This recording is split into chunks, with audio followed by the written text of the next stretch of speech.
नमस्कार दोस्तों, आइए आप सभी का स्वागत करते हैं एक बार फिर से आपके अपने channel maths by Sachin Yadav में। जैसे कि आप लोगों को पता है कि हम लोग एसएससी सीएचएसएल की प्रैक्टिस कर रहे हैं और सीजीएल के प्रीवियस ईयर सेट्स पे काम कर रहे हैं और लगभग 15 सेट्स हम लोग कर चुके हैं, जो अभी हाल फिलहाल में ही दिसंबर 2022 में एसएससी सीजीएल के प्री में क्वेश्चन पूछे गए हैं उनको। क्योंकि इसको करने की वजह एक्चुअल ये है क्योंकि जितने भी एग्जाम ओरिएंटेड क्वेश्चन हैं वो अब आपको सारे इन्हीं में मिल जाएंगे। तो जो सीएचएसएल के आने वाले एग्जाम में आपको बहुत सारी हेल्प मिलने वाली है इन सब चीजों से।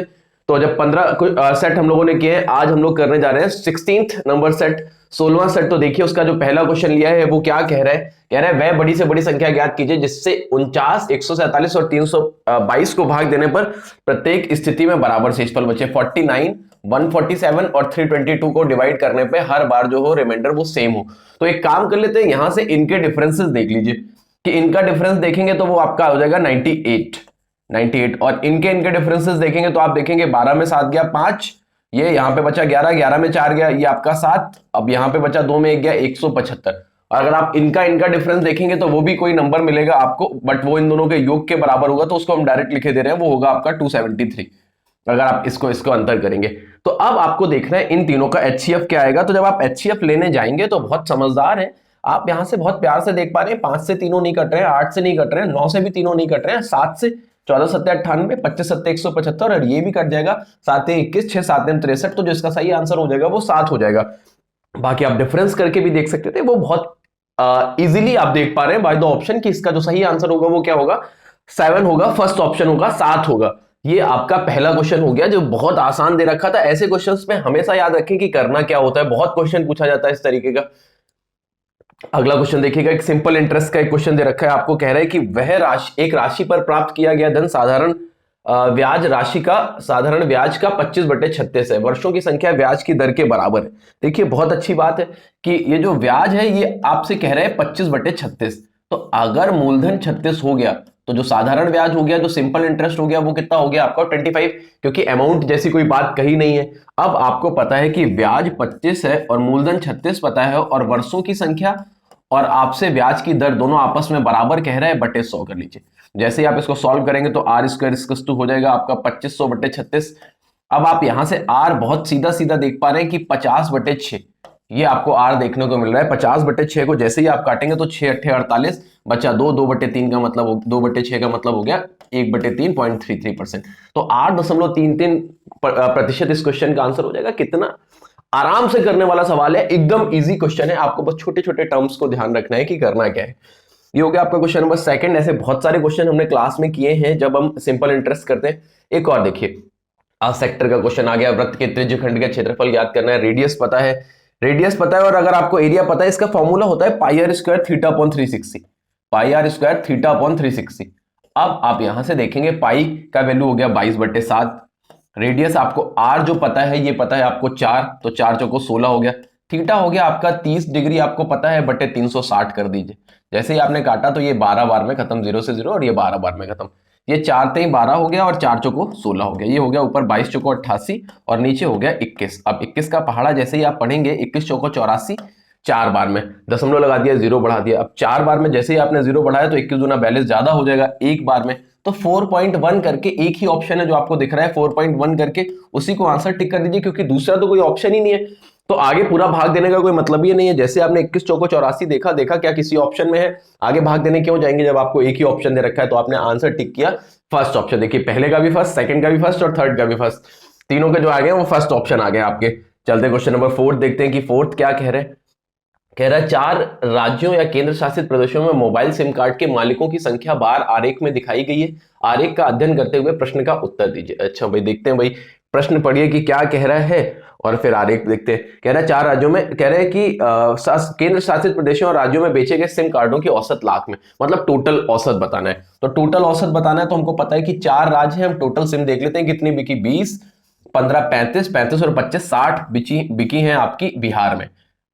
60 के बाद यूपी में जब आप आएंगे तो 25, 20 और 15 इसमें भी है, तो 60 ही यूपी में भी बिक गई सिमें, है ना। अब यहां पे देखेंगे तो ये हो गया आपका 15, 15 10 25, 25 और 20 यहाँ पे बिकी है 45 ये। और जब आप पंजाब में देखेंगे तो ये आपका 10, 25 10 35, 35 और 5 40, 40 पंजाब में हो गई। तो 5 ये, 6 6 12 4 16 4 20 ये, बटे 4 कर दीजिए। जैसे ही आपने 4 से भाग दिया तो ये हो गया 51.25। ऐसा कोई ऑप्शन दिख रहा है आपको?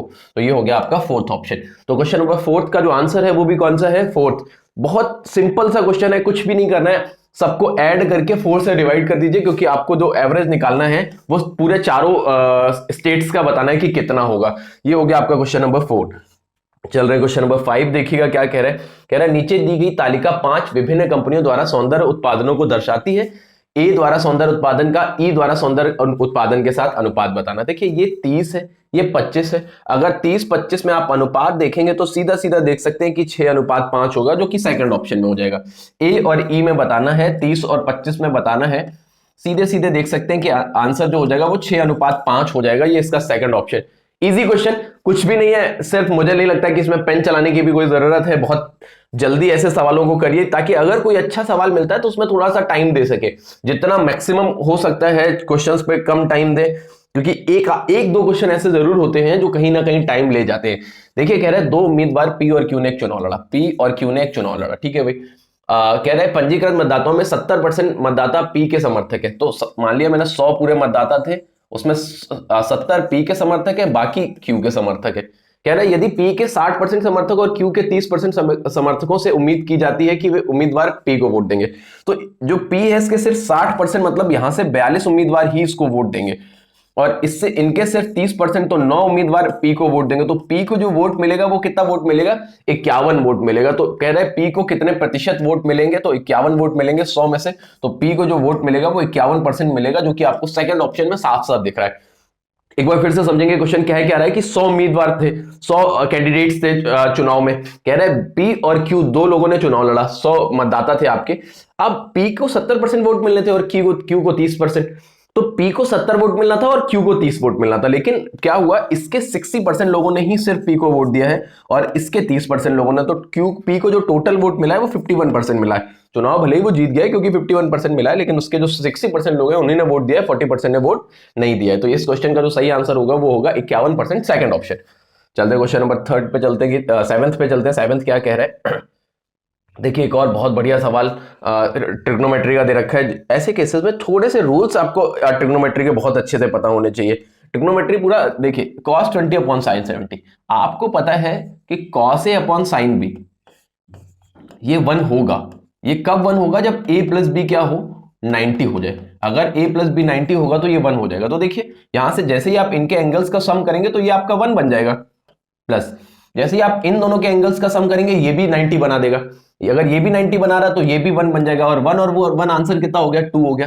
तो ये छोटे छोटे पॉइंट्स, साइन ए अपॉन कॉस बी हो, cos A upon sine B हो, ये सब कॉस ए बराबर कॉस बी साइन बी हो, ये सब कब 1 होते हैं? जब a प्लस बी जो आपका हो वो कितना डिग्री हो? 90 डिग्री हो। आप आराम से इस सवाल का आंसर दे सकते हैं कि क्या हो जाएगा, सेकंड ऑप्शन, फोर्थ ऑप्शन हो जाएगा, 2 आंसर आ जाएगा इसका। कह रहा है एक संख्या n को जब 6 से डिवाइड करते हैं तो शेषफल 3 बचता है। तो n² प्लस 5n प्लस 8 को 6 से विभाजित करेंगे तो आंसर क्या आएगा? देखिए एक मेरी ऐसे सवालों के लिए एक मेरी बात याद रखिएगा कि अगर n को डिवाइड करने पर रिमाइंडर 6 से डिवाइड करने पे n को रिमाइंडर 3 आ रहा है, तो अब कह रहे हैं इतने बड़े नंबर पे आप क्या करते हैं, जो रिमाइंडर है उसको ही n की जगह उठा के रख दीजिए। आपको क्या कह रहा है कि अगर हम n को 6 से डिवाइड करते हैं तो जो शेषफल आता है, रिमाइंडर आता है, वो 3 आता है। तो ऐसे केसेस में जब भी इस तरीके का क्वेश्चन बने तो कह रहे हैं n² प्लस 5n और प्लस 8 को अगर हम 6 से डिवाइड करेंगे तो रिमाइंडर क्या आएगा? तो जो रिमाइंडर है ना उसी को n की जगह उठा के रख दीजिए। 3 का स्क्वायर हो गया 9, 5 15 हो गया, और ये 8, 15 8 24, 15 8 23, 9 32, 32 को अगर हम 6 से भाग देंगे, 6 पंचे 30, और फाइनल रिमाइंडर कितना आएगा? 2। तो इसका जो सही आंसर हो जाएगा वो सेकंड ऑप्शन हो जाएगा, 2 हो जाएगा। कुछ भी मत करिए, जो चीज संख्या के साथ की जाए वो उसके शेषफल के साथ की जाती है। ये एक पॉइंट याद रखिए आप कि जो अगर संख्या का स्क्वायर किया गया तो शेषफल का स्क्वायर कर दीजिए, उसका क्यूब किया गया तो शेषफल का क्यूब कर दीजिए।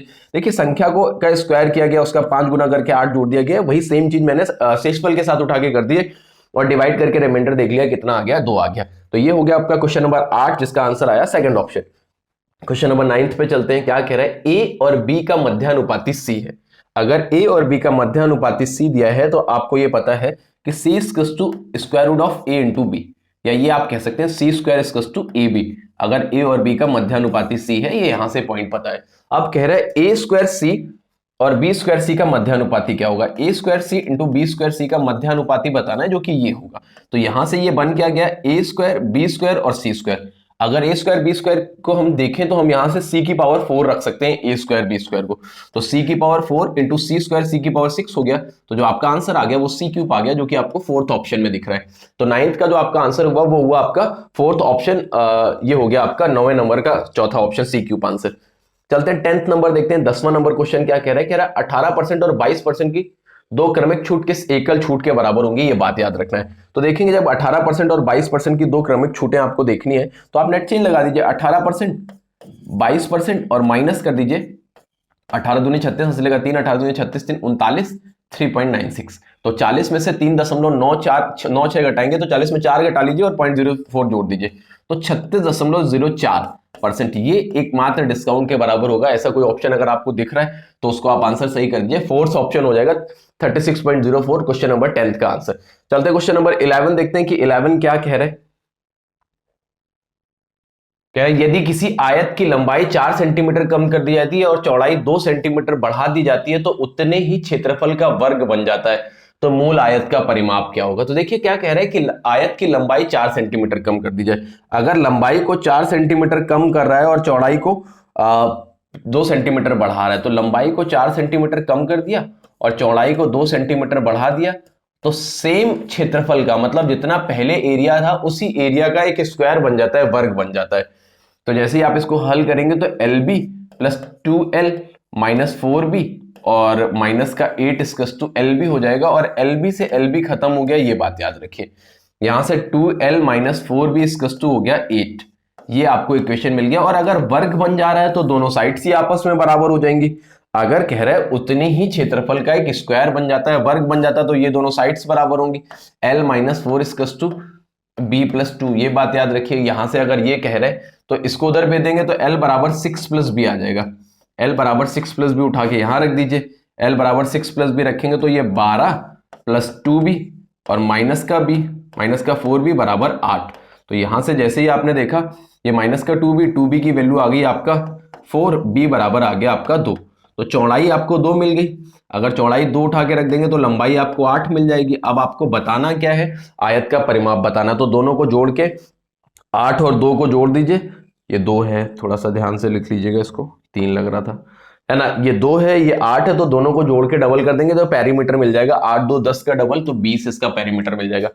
बहुत बढ़िया क्वेश्चन है। अगर थोड़ा सा भी आपने दिमाग नहीं लगाया तो क्वेश्चन गलत हो जाएगा। इस पॉइंट का भी यूज करना है कि अगर स्क्वायर कहा है तो वर्ग कहा है तो क्या होगा, साइड्स लंबाई चौड़ाई आपस में बराबर हो जाएंगे। बराबर करके एक इक्वेशन यहां से बना लिया, एक यहां से बना लिया, पूरा सॉल्व करके आंसर देख लिया तो कितना आ गया आपका 20 सेंटीमीटर इसका परिमाप आ गया। ये हो गया आपका क्वेश्चन नंबर 11।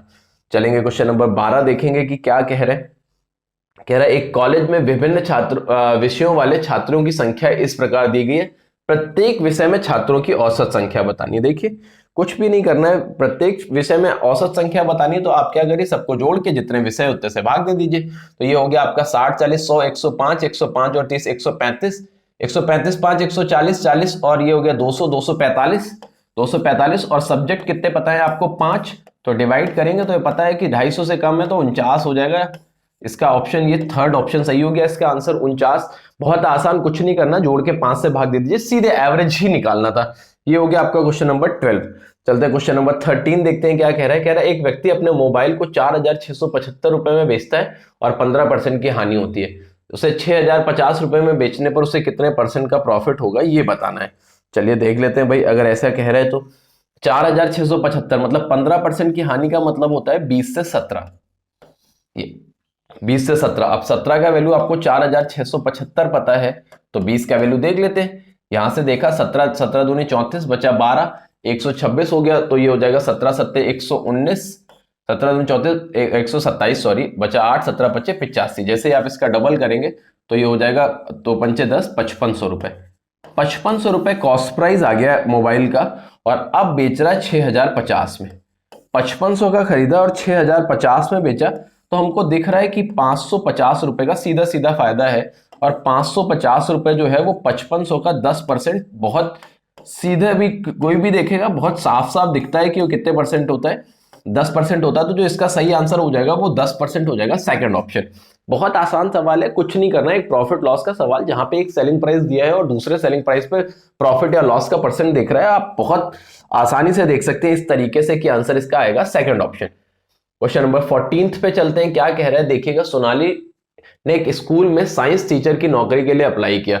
नौकरी के लिए परीक्षा में उसने भौतिकी में 8, रसायन विज्ञान में 8, जीव विज्ञान में 6 और साक्षात्कार में 6.5 अंक प्राप्त किए। फाइनल स्कोर की गणना के लिए उसे के लिए क्रमशः 2, 3, 3 और 4 का वेटेज भौतिकी, रसायन विज्ञान, जीव विज्ञान और साक्षात्कार को दिया गया था। तो सोनाली का वेटेज औसत अंक क्या होगा? देखिए बहुत बढ़िया क्वेश्चन है, अगर आप दिमाग लगाएंगे। हर सब्जेक्ट का वेटेज मार्क्स दे रखा है और हर सब्जेक्ट में सोनाली के मार्क्स दे रखे हैं। भौतिकी में 8 है, बट जबकि यहां पे आप भौतिकी में देखेंगे तो ये 2, तो 8 दूनी 16। वेटेज में क्या करते जाइए, इनका आपस में मल्टीप्लाई करते जाइए। विज्ञान में 8 है और यहाँ पे अगर आप रसायन विज्ञान में 8 है, यहां देखेंगे तो 8 है, ये कितना हो जाएगा आपका 24 हो जाएगा। प्लस जैसे आप बढ़ेंगे तो जीव विज्ञान में 6 है और उसका वेटेज 6 है, तो ये 6 कितना हो जाएगा 18 हो जाएगा। अब इसके बाद जब देखेंगे ये 6.5 है और इसके 4 है, 6.5 इंटू 4 करेंगे तो ये कितना हो गया 26। ये चारों सब्जेक्ट का वेटेज अपॉन टोटल वेटेज कितना है, 4, 3, 7, 3, 9, 2, 4, 3, 7, 7, 3, 10, 10, 2, 11, 12, 12 कितना हो जाएगा 12। जैसे ही आपने जोड़ा तो 24 और 16 हो गया आपका 40, 40 और 18 हो गया 58, 58 और 26 को जोड़ेंगे तो 58, 6, 64, 84 अपॉन 12। तो जो पूरा एवरेज वेटेज आ जाएगा वो कितना आ जाएगा 7 आ जाएगा। तो इस क्वेश्चन का जो आंसर हो जाएगा वो हो जाएगा 7। फिर से देखिए करना क्या है, हर साइंस का, फिजिक्स का अलग दे रखा है, केमिस्ट्री का अलग दे रखा है, बायो का अलग दे रखा है और इंटरव्यू के सबके मार्क्स उसके अलग अलग दे रखे हैं और हर मार्क्स का वेटेज अलग अलग दे रखा है।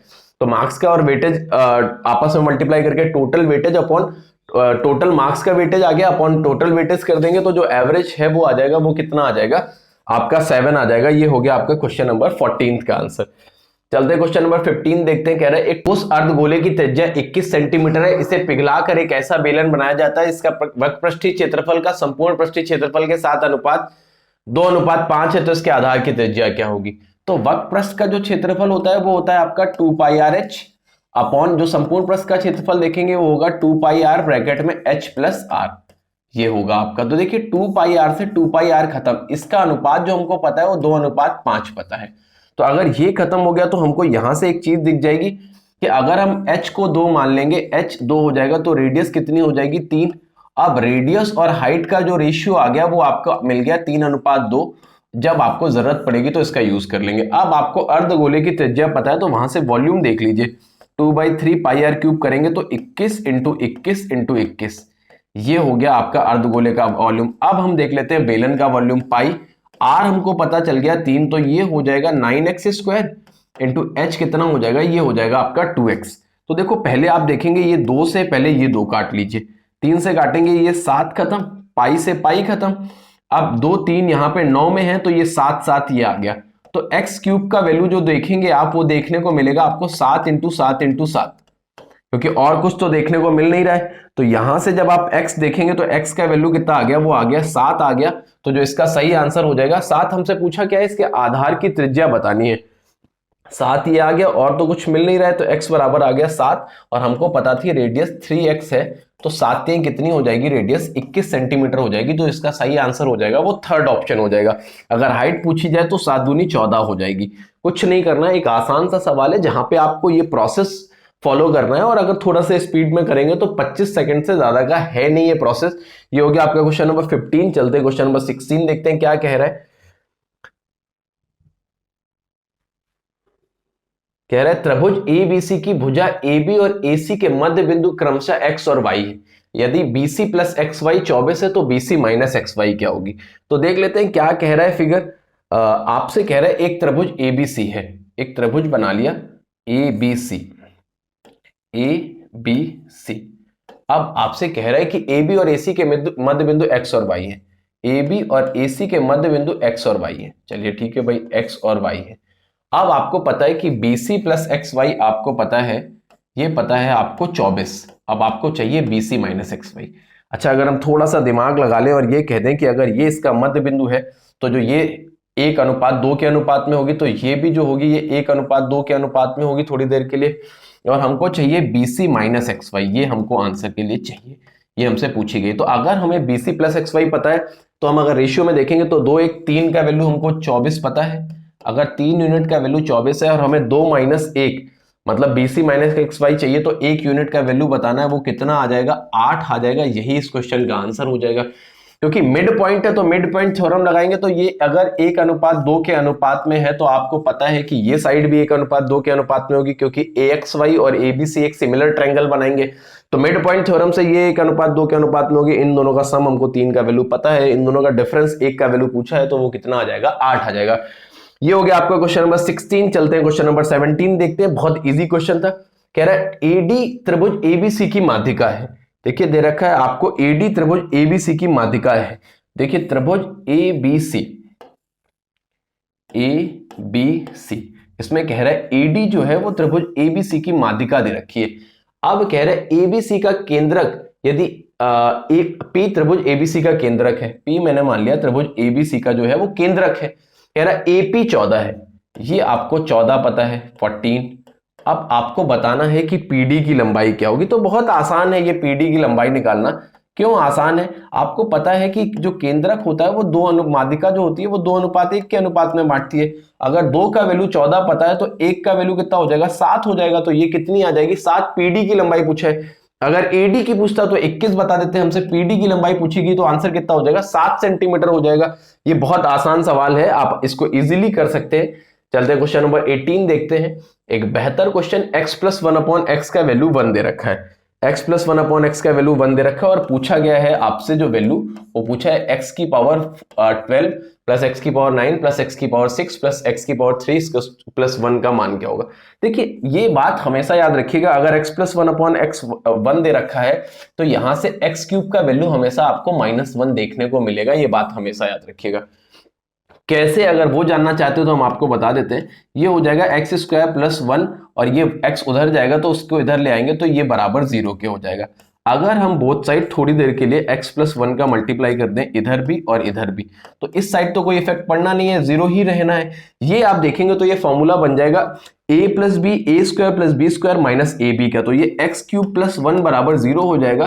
तो x³ बराबर कितना हो जाएगा, -1। लेकिन आप ये हर बार करेंगे नहीं, इसको डायरेक्ट आपको याद रखना है कि अगर x प्लस 1/x 1 दे रखा है तो x³ जो होगा वो -1 होगा, है ना। अगर x प्लस 1/x -1 दे रखा होता तो x³ जो होता वो +1 होता। ये बात याद रखेंगे। अब आपको वैल्यू चाहिए x की पावर 12 प्लस x की पावर 9 प्लस x की पावर 6 प्लस x की पावर 3 प्लस 1 का वैल्यू चाहिए। तो देखिए x की पावर 3 -1 है, इसको -1 रख दीजिए। x की पावर 3 ये करेंगे तो ये +1 हो जाएगा, ये फिर -1 और ये +1 और आखिरी वाला +1। ये 1 से ये 1 खत्म, ये 1 से ये 1 खत्म, आंसर बचा 1। तो आंसर भी हो गया 1, 18 का ऑप्शन नंबर फर्स्ट। ये जिसको पता है वो इस सवाल का आंसर कर ले जाएगा, जिसको ये भी नहीं पता है उसको थोड़ी सी समस्या होने वाली है क्योंकि सवाल बनाना थोड़ा सा टफ हो जाएगा। बहुत बढ़िया सवाल है। आते हैं क्वेश्चन नंबर 19 पे। कह रहा दिया गया पाई चार्ट युवा के एक समूह के पसंदीदा खेलों के सर्वेक्षण दर्शाते हैं। आपको बताना है यदि कुल 4980 व्यक्तियों का सर्वेक्षण किया गया तो उसमें फुटबॉल व्यक्तियों को कितने व्यक्तियों को फुटबॉल पसंद है। तो देखिए आपको ये दे रखा है परसेंटेज में और फुटबॉल दे रखा है 30%। अगर आपको नहीं दिख रहा तो ध्यान से समझिएगा, ये 30% दे रखा है। अब हमें कुछ नहीं करना, फुटबॉल के पसंद वालों को बताना टोटल 4980 लोग हैं, इसका 30% निकाल के बताना है। तो 3 अट्ठे 24, किसी का इकाई का अंक 4 दिख रहा है, 2 है ऑप्शन तो पूरा कर लेते हैं। 3 अट्ठे 24 2 और 3 हम 27 2 29, 3 चौको 12 2 1494। आप ऐसे देख सकते थे 500 का 3 गुना 15 कर दीजिए, 2 कम है इधर से 6 कम हो जाएगा। तो जो आपका आंसर है कितना हो जाएगा 1494, सेकंड ऑप्शन। ये बहुत आसान सवाल है, सिर्फ और सिर्फ कुछ नहीं करना है, 4980 का उठा के 30% निकाल लीजिए आप। ये हो गया आपका ये। चलते हैं अगले पे 20 नंबर पे। कह रहा है एक बोट रेसर स्थिर जल में 21 सही 3/2 किलोमीटर प्रति घंटे की चाल से बोट चलाता है। यदि 12.5 किलोमीटर प्रति घंटे की चाल से चलने वाली नदी में उसे एक स्थान तक जाने और वापस आने में 40 मिनट का समय लगता है तो वह स्थान कितनी दूर है ये बताना है आपको।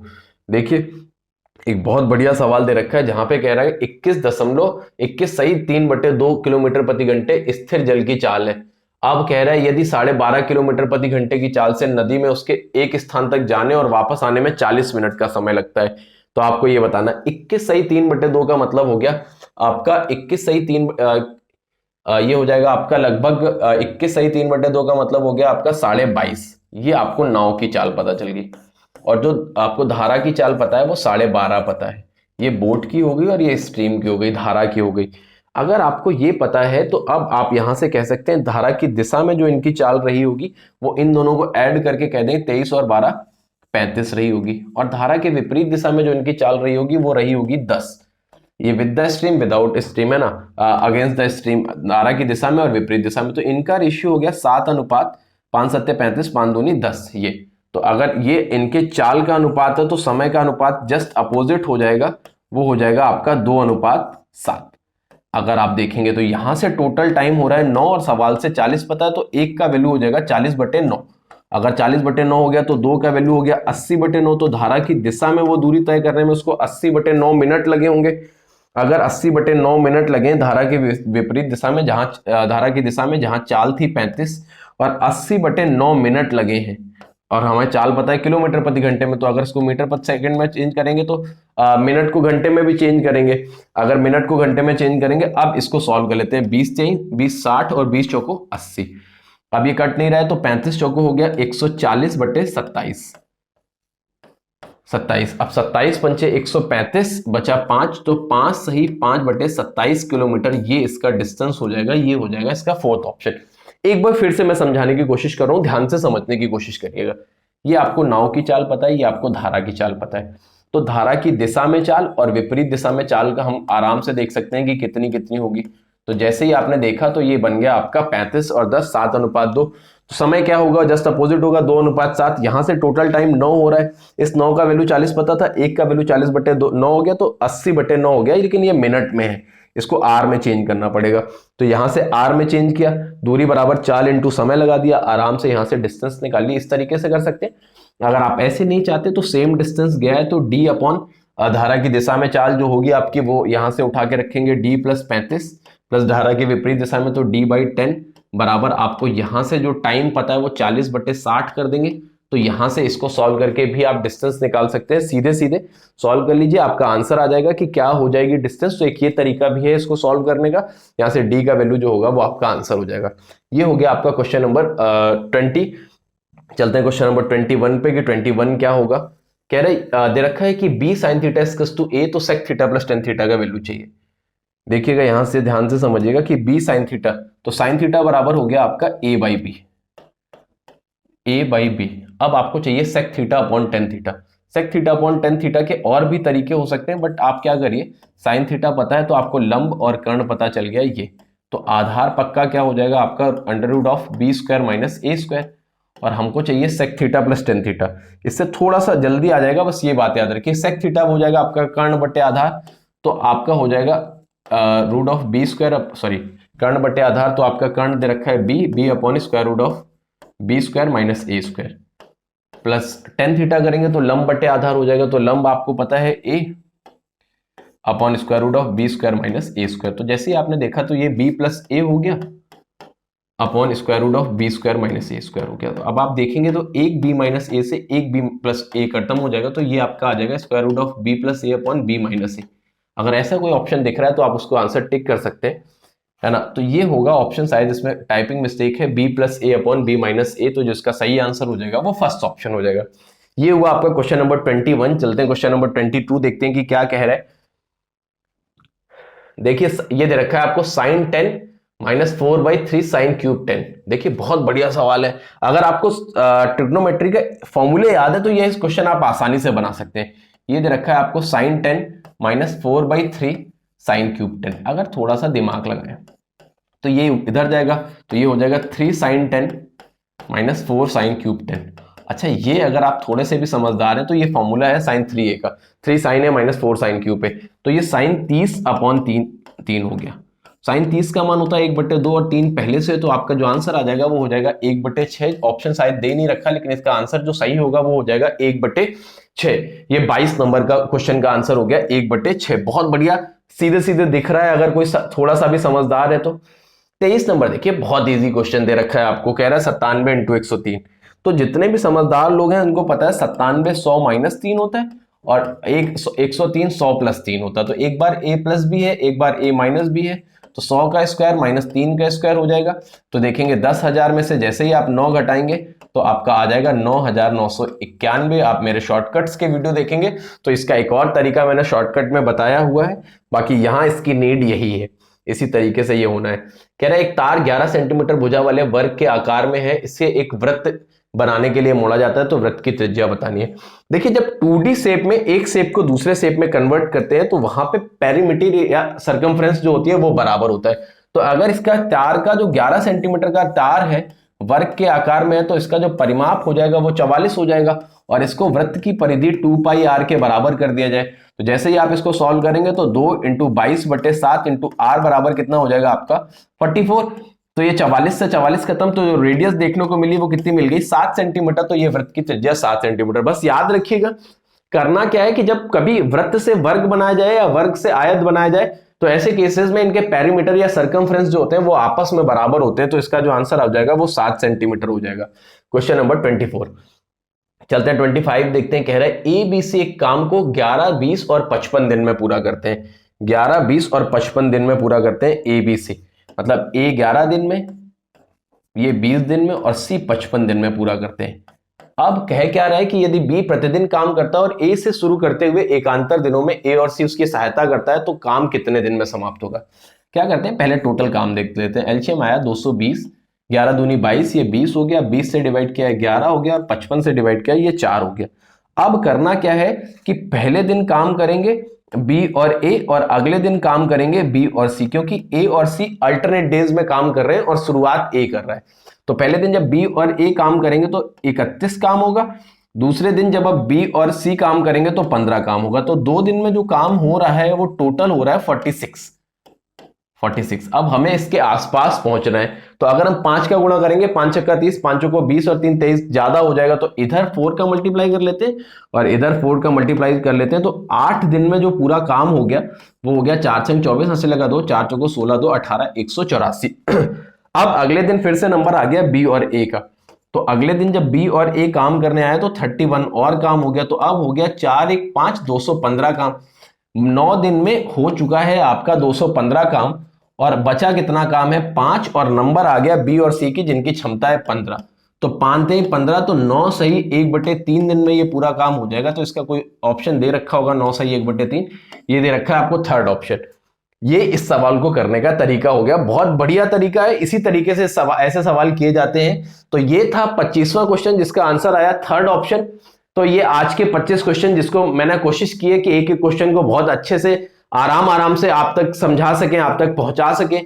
तो अगर इन 25 क्वेश्चंस में से आपको किसी में कोई समस्या आई है तो कमेंट सेक्शन में जरूर बताएं, और अगर सारे क्वेश्चन आपको अच्छे से समझ में आ गए हैं तो वीडियो को लाइक शेयर और सब्सक्राइब करना बिल्कुल भी ना भूलें। Thank you very much.